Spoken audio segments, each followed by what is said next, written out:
Hi guys, and welcome back to the channel. We've got a long one today, so I'm going to jump right into the video.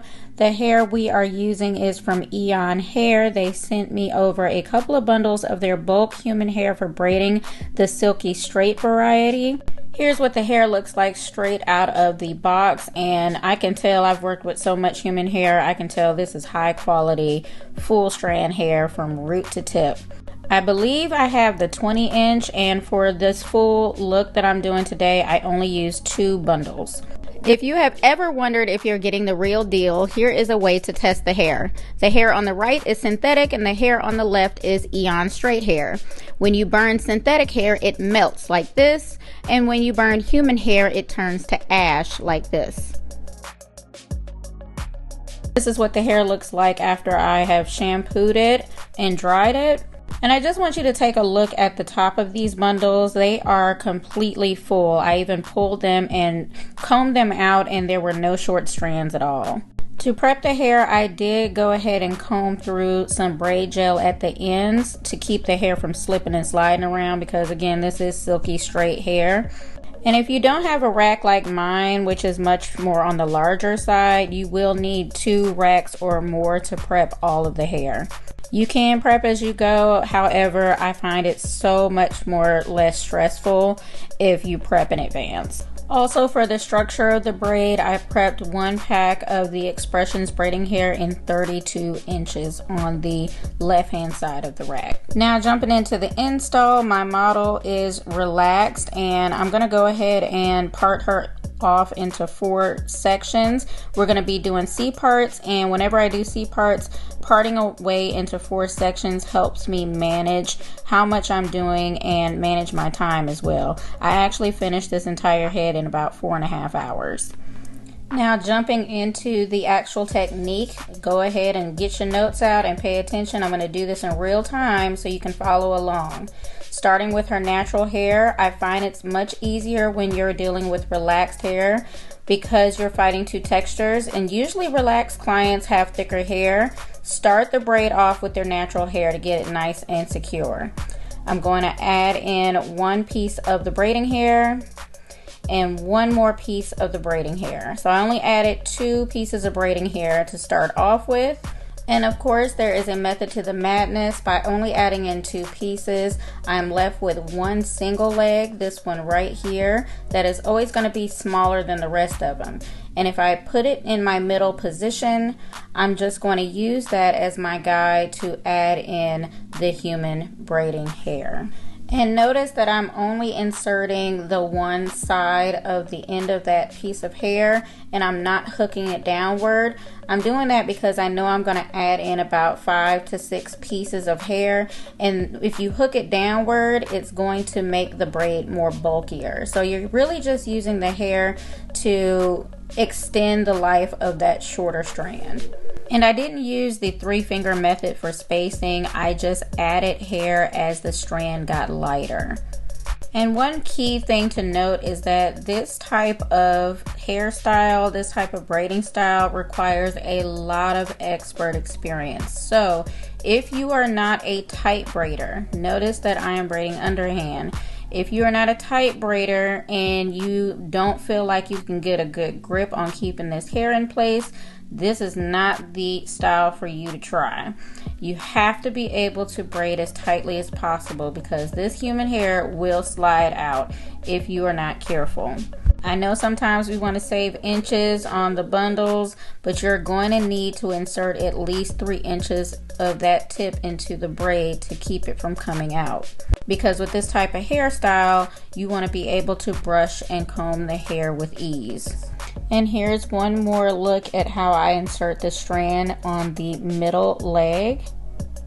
I'm just inserting it, clipping the end out of the way, and then I'm just continuing to braid as tightly as possible.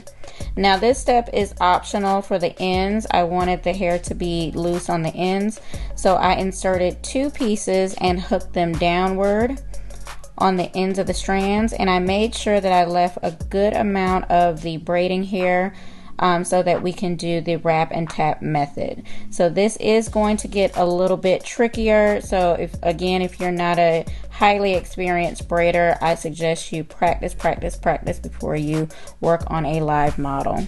Now that I've got my 2 strands at the end, I'm going to carefully pull out a piece of the braiding hair. This has to be a piece of the braiding hair, because what we're going to do is we're going to use the synthetic fibers to seal the braid off.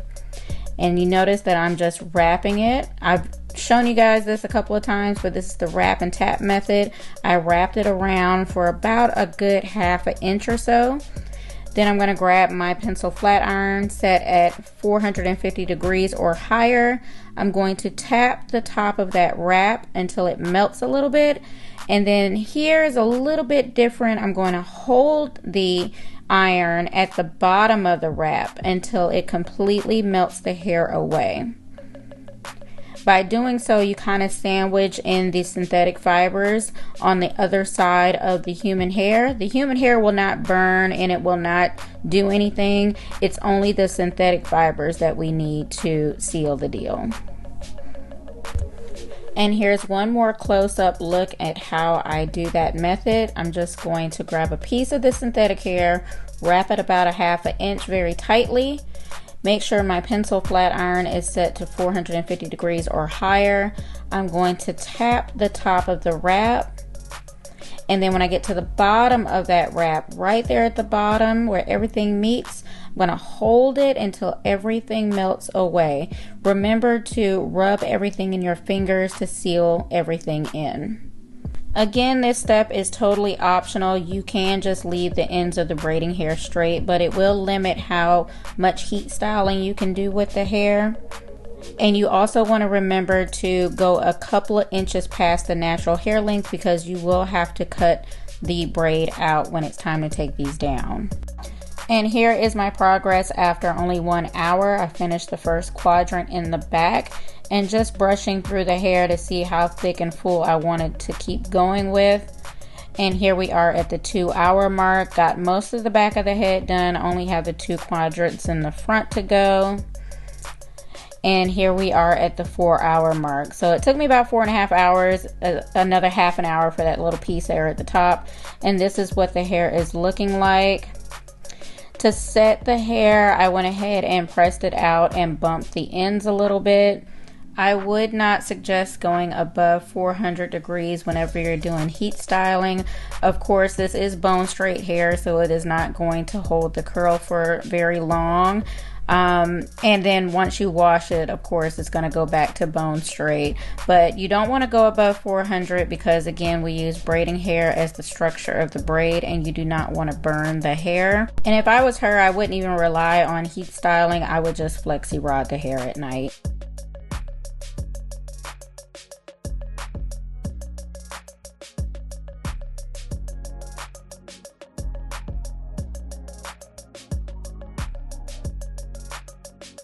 And here is the final look. She says she went out that weekend and the amount of compliments she got was insane.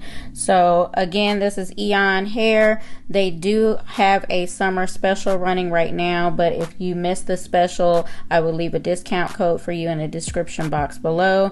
Thank you to Eayon hair for sending this hair over for us to try out today. Again, if you learned something, make sure you give this video a big thumbs up and tell a friend.